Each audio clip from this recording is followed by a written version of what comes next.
کیوں مقام ہے یہ اہل بیت کا؟ کیا ہے آخر ان کے اندر؟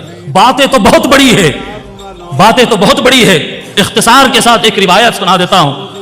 حضرت زید بن ارقم رضی اللہ تعالیٰ عنہ روایت فرماتے ہیں قال نزل النبی صلی اللہ علیہ وآلہ وسلم یوم الجحفہ ثم اقبل علی الناس. حضور صلی اللہ علیہ وآلہ وسلم ایک دن یوم جحفہ میں ایک دن حضور اکرم صلی اللہ علیہ وآلہ وسلم اترے اور لوگوں کی طرف متوجہ ہوئے. لوگوں کی طرف توجہ دیے. سارے لوگ جمع ہو گئے, مجمع جمع ہو گیا حضور کے سامنے. فحمد اللہ واثنى علیہ. حضور صلی اللہ علیہ وآلہ وسلم اللہ کی حمد و ثنا بیان کیے. اس کے بعد فتخلفونی فی الثقلین. لوگوں اب تم کو میں ذمہ داری دے رہا ہوں. اب میں دنیا سے جب پردہ کروں گا تو دیکھنا تم اپنی ذمہ داری کیسے نبھاتے ہو. ثقلین کے بارے میں, دونوں وزندار چیزوں کے بارے میں, دونوں وزندار اب ڈیوٹی دے رہے ہیں. پہلے کلمہ پڑھا دیے, کلمہ پڑھا کے آخرت یاد دلا دیے. آخرت یاد دلا کر فرما رہے لوگوں فانظروا کیف تخلفونی فی الثقلین. میرے اس زمین سے جانے کے بعد, میری اس دنیا سے پردہ کرنے کے بعد سب سے زیادہ امپورٹنٹ, سب سے زیادہ اہم چیز جو تم کو دے رہا ہوں وہ دو چیزیں. ان کے ساتھ تمہارا رویہ کیسا رہے گا, تمہارا تعلق کیسا رہے گا. جب حضور صلی اللہ علیہ وسلم یہ فرمائے تو ایک آدمی آواز لگایا فنادى مناد وما الثقلان یا رسول اللہ. ایک آدمی آواز لگایا, بولا یا رسول اللہ یہ سب سے وزندار دو چیزیں کیا ہے؟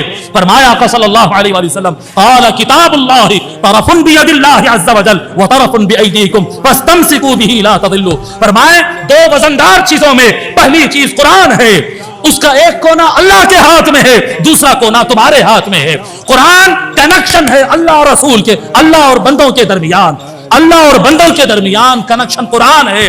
اس کو مضبوطی سے تھامے رہو ورنہ بھٹک جاؤ گے.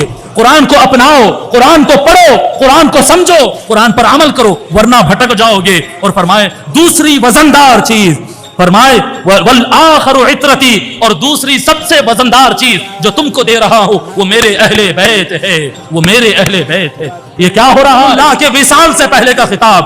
یہ تاریخ اسلام میں حضور صلی اللہ علیہ وآلہ وسلم کی ہسٹری میں 63 ایئرز میں سب سے بڑی گیدرنگ سے جب رسول صلی اللہ علیہ وآلہ وسلم خطاب فرمائے تو دو چیزوں کی تاکید کیے. فرمائے قرآن اور اہل بیت, قرآن اور اہل بیت. پھر فرمائے وَإِنَّ اللَّطِيفَ الْخَبِيرَ نَبَّأَنِي أَنَّهُمَا لَن يَتَفَرَّقَا حَتَّى يَرِدَا عَلَيَّ الْحَوْض. حضور صلی اللہ علیہ وسلم فرماتے وہ اللہ جو لطیف و خبیر ہے اس نے مجھے اطلاع دے دی ہے کہ قرآن اور اہل بیت ہمیشہ ایک ساتھ رہیں گے, کبھی الگ نہیں ہوں گے, یہاں تک کہ حوض کوثر پر مجھ سے آ کر ملے. وَسَأَلْتُ ذَلِكَ لَهُمَا رَبِّي.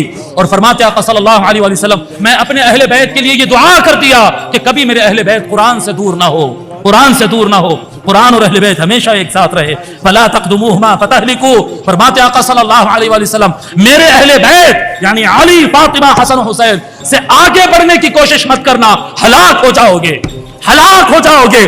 میرے اہل بیت سے آگے بڑھنے کی کوشش نہیں کرنا, ان سے بڑھ کر کوئی نہیں, ان سے بڑھ کر کوئی نہیں, رب ذوالجلال کی عزت کی قسم ان سے بڑھ کر کوئی نہیں. فلا تقدموهما فتهلكوا. لوگوں ان سے آگے نہیں بڑھنا, ہلاک ہو جاؤ گے. پھر فرماتے ہیں ولا تقصروا عنهما فتهلكوا. ان کو اکیلا بھی نہیں چھوڑ دینا, جی ان سے آگے بھی نہیں بڑھنا اور اہل بیت کو بھلا بھی نہیں دینا. اہل بیت کی یاد بھول گئے, اہل بیت کا نام بھول گئے, اہل بیت کی محبت بھول گئے. فرماتے آقا صلی اللہ علیہ وآلہ وسلم اگر اہل بیت کو اپنانا بھول گئے تو بھی ہلاک ہو جاؤ گے, اہل بیت سے بڑے بننے جاؤ گے تو بھی برباد اور ہلاک ہو جاؤ گے, اور اہل بیت کو بھول جاؤ گے, مخالف ہو جاؤ گے, چھوڑ دو گے تو بھی ہلاک ہو جاؤ گے.